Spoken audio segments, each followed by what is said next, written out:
Sir నేను గౌరవ సభ్యులను కోరుతా ఉన్నాను అధ్యక్ష. సరిగ్గా గంట అయింది వారు మాట్లాడబట్టి. ఈరోజు వారు అనేక అంశాల విషయంలో మాట్లాడారు.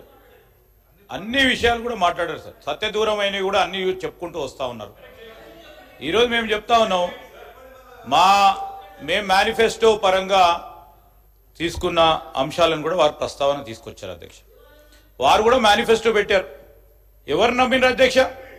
మేము 2500 రూపాయలు మహిళలకు ఆసరగా ఇస్తామంటే 3000 అన్నారు. వాళ్ళని నమ్మినరా వాళ్ళను? రైతు బంధు విషయంలో కూడా పెంచామని చెప్పారు. వాళ్ళని నమ్మినరా? ఈరోజు దివ్యాంగులకు సంబంధించి కూడా మేము 6000 అంటే 6016 అన్నారు. ఒక్కసారి నమ్మిండ్రు. మేము ఏ స్కీమ్కు సంబంధించి ఆ రోజు 2018లో కూడా మేనిఫెస్టోలో మేము 2000 అంటే 2500 అని అప్పుడు నమ్మిరు, మోసపోయినరు. మళ్ళీ ఈసారి కూడా మా మేనిఫెస్టోని చూసి మేము 2500 అంటే 3000 అన్నారు. మిమ్మల్ని నమ్మినరా? మార్పు తీసుకొచ్చేది కాంగ్రెస్ పార్టీ అనే నమ్మినరు. అందుకోసమే ప్రభుత్వంలో కూర్చోబెట్టారు.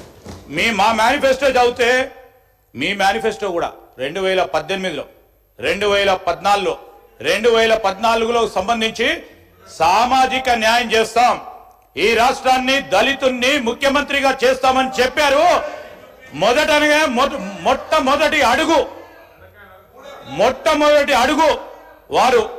మొట్టమొదటి అడుగు అధ్యక్ష, దళిత సోదరుణ్ణి ముఖ్యమంత్రిగా చేస్తామని వారు ఇచ్చిన హామీని తుంగలో తొక్కి సామాజిక న్యాయం గురించి మాట్లాడే అర్హత వారికి ఉందా అధ్యక్ష? వారికి ఈరోజు రైతుల గురించి, రైతులకు సంబంధించి కూడా ఈరోజు మేము చెప్తా ఉన్నాం, పూర్తి స్థాయిలో మా దగ్గర స్టాటిస్టిక్స్ ఉన్నాయి. పోలీసులకు సంబంధించి కూడా చెప్తా ఉన్నారు. మౌఖికంగా వారు ఆదేశాలు ఇచ్చుకుంటూ ఎట్టి పరిస్థితుల్లో ప్రభుత్వానికి వ్యతిరేకంగా వార్తలు రావద్దు, వస్తే బాగుండదని కమిషనర్స్ అందరికి కూడా ఆ రోజు చెప్పి ఈరోజు మేము చెప్తాము. ఈరోజు మీరు చెప్పే ప్రతి అంశంపై నేనేం అడుగుతా ఉన్నాం, కేటీఆర్ గారు లేచి మాట్లాడుతూ ఉన్నారంటే తప్పకుండా అనుకున్నాం. బట్టి గారు ప్రవేశపెట్టిన బడ్జెట్కు సంబంధించి ఎక్కడైనా కొన్ని అంశాలు ప్రస్తావనకు రాకుంటే ఆ ప్రస్తావనకు తీసుకొచ్చే ప్రయత్నం చేయండి. పెట్టిన బడ్జెట్కు సంబంధించిన అంశాల విషయంలో ఇంకా ఇది అడిషనల్గా మీరు పెడితే బాగుంటుందని సలహా సూచనలు ఇద్దామని చెప్తా ఉన్నాం. అనుకుంటే మళ్ళా ఎలక్షన్ స్పీచ్ మొదలుపెట్టారు. కేసీఆర్ గారు అంటే ఇది, కేసీఆర్ గారు అంటే అది అని. మళ్ళీ మేము ఉల్టా మొదలు పెట్టామనుకోండి, కేసీఆర్ గారు అంటే ఇది, కేటీఆర్ గారు అంటే అది కాదు అధ్యక్ష. ఈరోజు అప్రాప్రియేషన్కి సంబంధించి ఎక్కడ మొట్టమొదటిసారి బడ్జెట్ని ప్రవేశపెడతా ఉన్నాం. ప్రభుత్వం వచ్చిన తర్వాత మొట్టమొదటిసారి బడ్జెట్కే ఇంత భయపడితే రాబోయే కాలంలో ఇంకా కూడా ఈ 4.5 సంవత్సరాల కాలంలో ఇంకా 4 బడ్జెట్లను కూడా ప్రవేశపెట్టబోతా ఉన్నాం. ఇంకెంత ఉనికి పడతారా? ఇప్పుడే దానికి సంబంధించి నేను ఇప్పుడు కేటీఆర్ గారిని కోరుతా ఉన్నాను. మీకున్న అనుభవం, మీకున్న పరిజ్ఞానం, మీకున్న ఆలోచనలు తెలంగాణ రాష్ట్రాన్ని ఇంకో మెట్టుకు తీసుకెళ్లే ప్రయత్న భాగంలో ఈ విధంగా చేస్తే బాగుంటుందని మీరు సలహా సూచనలు ఇస్తారని అనుకున్నాం. కానీ మళ్ళా తిరిగిపోయి మళ్ళా 10 సంవత్సరాల నుంచి ఏం చేసినామో అని చెప్పుకునే ప్రయత్నం చేస్తూ ఉన్నారు.